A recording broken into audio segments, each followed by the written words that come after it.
সাবেক সভাপতিদের নিয়ে একটা আমাদের গ্রুপ ছিল, যেখানে আমাদের সাবেক সভাপতিরা পরামর্শ দিতেন। এখানে এই যে আলী হাসান জুনাইদ ভাই, রিফাত ভাই, মির্জা গালিব ভাই, সিবগাতুল্লাহ ভাই, আরও যারা যারা মোটামুটি নন আননোন ফেস, সবাই এখানে কানেক্টেড ছিল আর কি। সবাই যার যার জায়গা থেকে পরামর্শ দিতেন। তো দাবিগুলো কেমন হতে পারে, এটার একটা রুট প্রিন্সিপাল গালিব ভাই এভাবে বলেছেন যে হচ্ছে পয়েন্টগুলো এমন হইতে পারে যে ফেসিবাদ, আওয়ামী লীগ ফেসিবাদ হয়েছে যেসব কারণে, যেসব শক্তিশালী ফ্যাক্টরের কারণে, ঠিক প্রত্যেকটা ফ্যাক্টরে আমরা হিট করতে পারতে হবে, এমন ধরনের দাবিগুলো হওয়া উচিত। তো গালিব ভাই এই প্রিন্সিপালটা আমাদের সবার পছন্দ হয়। তো এখানে সাবেক সভাপতিরা যারা ছিল এবং আমরা যারা ছিল, প্রত্যেকে যার যার বিভিন্ন পয়েন্টগুলো দিত আর কি। তো এভাবে করে পয়েন্ট সাদিক বা যেটা করতো সবগুলো আবার মার্চ করে করে এখানে পেস্ট করতো। তো এভাবে করে করে প্রায় 10টা-11টা পয়েন্ট হয়, মোটামুটি 11টার মতো পয়েন্ট এখানে হয়। এই পয়েন্টটা হচ্ছে আন্দোলন ইন্টারনেট বন্ধ হওয়ার আগ পর্যন্ত আর কি। তো সাদিক ভাই ওইখান থেকে মাঝে মাঝে কিছু পয়েন্ট ওই আসিফকে পাঠাইছিল যে তোমরা নিজেদের মধ্যে ডিসকাস করো, যাতে করে আরও কয়েকজন সমন্বয়কে পাঠাইছে, তোমরা নিজেদের মধ্যে ডিসকাস করো, যাতে করে আন্দোলন কঠিন হলে আমরা অ্যাডভান্স কোনো মুভমেন্টে গেলে এই দাবিগুলো আমরা জানাতে পারি, আর দাবি না জানালে তো হবে না। তো এদিকে যখন যেটা আমরা চিন্তা করছিলাম সেটাই হয়েছে, 2-3 জন মারা যাওয়ার খবর শুনতেছে, লোকজন আহত হয়েছে, এমন করতে করতে 5-6 জন মারা গেছে, সারা দেশে মারামারির সংখ্যা সিরিয়াস লেভেলের। তো আমরা নিশ্চিতভাবে সিদ্ধান্ত নিয়েছি এখন আমাদেরকে সেই পয়েন্টগুলোই দিতে হবে, যে দাবিগুলো, যাতে করে আর কখনোই ফেসিবাদ দাঁড়াইতে না পারে। তো সাদিক আমাকে কল দিয়েছে, ফোন দিয়ে জানালো যে 9 দফার এই কী বলে পয়েন্টগুলো লিখতে হবে, দাবি দেওয়া লিখতে হবে, আপনি আসেন। তো আমি বাসা থেকে মোবাইলে এক নজরে সবগুলো পয়েন্ট স্ক্রল করে দেখি, যাতে আমি ভুলে না যাই, চেষ্টা করছি যাতে করে আমার মনে থাকে আর কি। তো মোবাইলটা রেখে চলে যায়, যেহেতু পুলিশ চেকিং করে, আবার ধরা পাওয়ার সম্ভাবনা আছে। গিয়ে আমার ওই বাসা থেকে, আমার যে বাসায় থাকতাম সেই বাসা থেকে এই অফিসে আসি, এখানে এসে টাইপ করার জন্য বসছি। এখানে আমি ছিলাম, আমার সাথে সিবগাতুল্লাহ ভাই ছিল, তারপরে মাহাদি আল মাহমুদ, যিনি আমাদের অঞ্চল তত্ত্বাবধায়ক তিনি ছিল, সমন্বয়কদের মধ্যে সহ সমন্বয়ক মোসাদ্দেক আলী ছিল, তারপরে মুতাসিম বিল্লাহ শাহিদি ভাই ছিল। তো আমি আসার আগে মুতাসিম বিল্লাহ শাহিদি ভাই আমাদের যিনি ইন্টারন্যাশনাল অ্যাফেয়ার্স সম্পাদক, তিনি ইন্ট্রোটা লেখে ওই প্রেস রিলিজ শুরুতে দেবেন একটা ইন্ট্রো আছে যে এই হত্যাকাণ্ড হচ্ছে, এতজন মারা গেছে, এটা সুতরাং আমাদের দাবি হচ্ছে, ইন্ট্রোটা উনি লেখে। তো কিছু পয়েন্ট মুসাদ্দিকের মাথায় আগে থেকে আছে, সেই কিছু টাইপ করতে থাকে। তারপর আমি এসে আমার মাথায় যা ছিল সবগুলো পয়েন্ট মোটামুটি লেখে কোনোভাবেই একটা মনে করতে পারছিলাম না। কারণ হচ্ছে অর্ধেক লেখার পরে ওই নিচ থেকে ফোন আসে যে বাইকে আগুন ধরাই দিচ্ছে, আমাদের অফিসের নিচে বাইক ছিল। তো আমি তাড়াহুড়া করে অর্ধেক অবস্থায় দৌড়ে গিয়ে বাইকটা আবার নিচে সেফলি রেখে আবার এসে যেন পড়তে লিখতে বসছি, যেটুকু মনে আসছে লিখছি আর কি। লেখার পরে সর্বসাকলে 9টা পয়েন্ট হয়। তো পরে আমি বাসায় গিয়ে দেখি যে 2টা পয়েন্ট তো আমার মিসিং। তো যে 9টা পয়েন্ট আমার মাথায় ছিল, সেই 9টা পয়েন্টে 9 দফা হয়।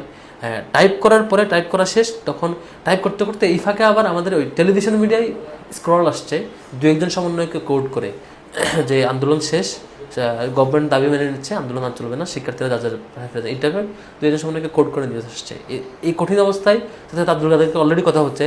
তো আব্দুল কাদেরকে বললাম, তোমার নামে আমরা 1 লাইনের একটা মেসেজ পাঠাচ্ছি টেলিভিশন স্ক্রিনের জন্য, যে আন্দোলন চলমান থাকবে, আমাদের সিদ্ধান্ত খুব শীঘ্রই আসবে, এটা দুপুরের দেখে। তো আমরা সবগুলো মিডিয়া এটা পাঠাই ইনস্ট্যান্ট, যাতে করে ওই যে সমন্বয়কে কোড করে ডিজিএফআই বা এনএসআইয়ের যে গেমটা, সেটা মোটামুটি ভন্ডুল করা যায় আর কি। এটা মোটামুটি আমরা তখন ইনস্ট্যান্ট ট্যাকেল দিই। তখন ওই যে সমন্বয়কে কোড করা এই গেমটা থাকে না আর কি। তো পয়েন্ট লেখার পরে আমি আব্দুল কাদেরকে ফোন দিই। তা আব্দুল কাদেরকে ফোন দেওয়ার পরে আব্দুল কাদেরকে আমি প্রত্যেকটা পয়েন্ট পড়ে শোনাই যে এই এতগুলো পয়েন্ট লেখা হয়েছে, তুমি শোনো। তারপর কয়েকটাতে আমরা বি ভাগ করি আর কি। তার মধ্যে একটা হচ্ছে প্রধানমন্ত্রীকে ক্ষমা চাইতে হবে, পদত্যাগ করতে হবে। তো আমাদের পাওয়ার স্ট্রাকচার দুইটাই আমরা ভেবে রাখছি। আব্দুল কাদের বললো যে ভাই তাইলে আমাদের ছাত্রদের এখান থেকে এটা দিবেন না এটা দিবেন, আপনারা একটু ডিসকাস করেন বা এটা দেওয়া আমরা আবার বসলাম, এই যে আমাদের এই টিমটা, আমরা না তাহলে আমরা ওই যে ক্ষমা চাইতে হবে এটাই দিই। তারপর ছাত্র রাজনীতি নিয়ে ওর একটা আর্গুমেন্ট ছিল, ছাত্র রাজনীতি নিষিদ্ধের যে দাবিটা সেটা না থাকা। কিন্তু আমার আর্গুমেন্ট ছিল যে হচ্ছে রাজনীতি ছাত্র রাজনীতি নিষিদ্ধ থাকার দাবিটা থাকতেই হবে এই জন্য, যাতে কারণ হচ্ছে আগের দিন আমাদের পরিকল্পনা, শিক্ষার্থীদের রেসপন্স, সবার পরিকল্পনার মতো মোটামুটি এই যে সারা দেশে অনেকগুলো ক্যাম্পাসে শিক্ষার্থীরা দায়িত্ব নিয়ে, রিস্ক নিয়ে ছাত্রলীগকে পিটায়া হল থেকে বের করে, সারা দেশে সবগুলো ক্যাম্পাসে। এখন যারা দায়িত্ব নিয়ে ছাত্রলীগকে পিটায়া হল থেকে বের করে দেয়, তাদের একটা সেফটি সিকিউরিটি ইস্যু থাকে। তো আমরা তখনও জানি না গভর্নমেন্ট ফলো করবে কিনা। যদি বাই চান্স গভর্নমেন্ট ফলো না করে, ক্যাম্পাসে ছাত্রলীগ আবার ব্যাক করে, এদেরকে টর্চার করার সম্ভাবনা আছে। তো এদের সেফটিকে মাথায় রেখে আমরা চিন্তা করছি ছাত্র রাজনীতি নিষিদ্ধের যে দাবি, সেটা ওই রেজিভূর্তি ছাত্র রাজনীতি নিষিদ্ধের যে দাবি, সেটা 9 দফায় অ্যাড করা দরকার, যাতে করে এই এত সংখ্যক হাজার হাজার শিক্ষার্থী যে ছাত্রলীগকে পিটায়া ক্যাম্পাস থেকে বের করে দেওয়া, সন্ত্রাসীদেরকে বের করে দেওয়া যে কর্মসূচি, তারা যাতে সেফ ফিল করে। পরে তারাও কনভিন্স হয়। তারপর মোটামুটি সেও বলো যে ঠিক আছে তাহলে এটা থাকুক, তারপর এভাবে করে মোটামুটি চূড়ান্ত করে তারপর এখান থেকে বের হয়ে নেমে সাদিক ভাই ওদের থেকে অপেক্ষা করতেছে এটা নেওয়ার জন্য, নিয়ে তারপর এটা গেল আর কি। এ ছিল এই হাউসের গল্প। টোটাল 9 দফাটা মানে এস্টাবলিশড হওয়ার পিছনে অনেকগুলো স্টেজ পার হইতে হয় আর কি, বেশ কয়েকটা ধাপে পার হয়েছে। এই গল্পগুলো না জানলে আসলেই সত্যিকারে যারা কন্ট্রিবিউট করছে তাদের প্রতি ইনজাস্টিস হবে। আর তার মধ্যে একটা আপনি জেনে থাকবেন যে 9 দফা দেওয়ার পরে এখানে 8 দফা 9 দফার একটা ক্ল্যাশ আছে। তারপর প্রথম দিন মিডিয়াগুলোতে দেওয়ার পিছনে যখন প্রত্যেকটা মিডিয়াতে যেটা যাচ্ছিল সেইখানে আপনার হলো ওই ডিজে ফাইন্যান্সের লোকের এটা থামানোর চেষ্টা করতেছিল। এই প্রত্যেকটা গল্পগুলো কীভাবে আমরা ট্যাকেল দিয়েছি বা আমাদের টিম কীভাবে কাজ করেছে সেই গল্পগুলোই মূলত এবারে বলবো। আমাদের ক্যাম্পাসের তত্ত্বাবধায়ক ছিল ক্যাম্পাস শাখাগুলোর মাহাদি আল মাহমুদ, যিনি একসাথে মিডিয়ার ম্যানেজমেন্টটা দেওয়ার চেষ্টা করতেন, জাহাঙ্গীরনগর ইউনিভার্সিটির সাবেক শিক্ষার্থী। তো আমাদের সাদিক ভাই যখন ওই টেক্সটগুলো কনফার্ম করে মোবাইলে SMS দেওয়ার জন্য যখন শেষে ইনটেক্সট 9 দফাগুলো মোবাইলে নেয়, তারপরে মাহাদি ভাই ইনস্ট্যান্ট যেটা করছে যে 2টা মোবাইলে 1000 করে 2000 টাকা রিচার্জ করে ওনার মোবাইল থেকেও পাঠায় একসাথে বিভিন্ন জায়গায়। তারপরে তখন হচ্ছে আমরা প্রথম দফায় যখন এগুলো পাঠাচ্ছিলাম ওই দিন মোটামুটি মিডিয়াতে কাভার হয়েছে নিউজগুলো। কাভার হওয়ার পরে দেশীয় নিউজগুলোতে আর কি কাভার হওয়ার পরে যেটা আব্দুল কাদেরকে আমরা সাজেশন দিয়েছিলাম যে তুমি 15-20 মিনিটের জন্য একটা সিম অ্যাভেলেবল রাখবা, তোমার নাম্বারটা এখানে দিচ্ছি, তোমাকে কল দিলে তুমি বলবা হচ্ছে এটা আমি আব্দুল কাদের, এটা আমি দিচ্ছি। আব্দুল কাদের সেভাবেই করে সেইখানে। কিন্তু হাউসগুলোর প্রতি একটা কনফিউশন তৈরি হয় এটা যে পরের দিনও তো এভাবে নিউজটা আসবে না, তো এটা যদি কোয়েশ্চেন করে যে আসলে সত্য রেখে তাহলে আমার ভিডিও বার্তা লাগবে। তো ওইখান থেকে একটা ভিডিও বার্তা আনার ব্যবস্থা করা হয়, এটা সাদিক ভাই সমন্বয় করে ওইখান থেকে নারায়ণগঞ্জের টিম পাঠায়, পেন ড্রাইভে করে ভিডিও বার্তাটা আসে।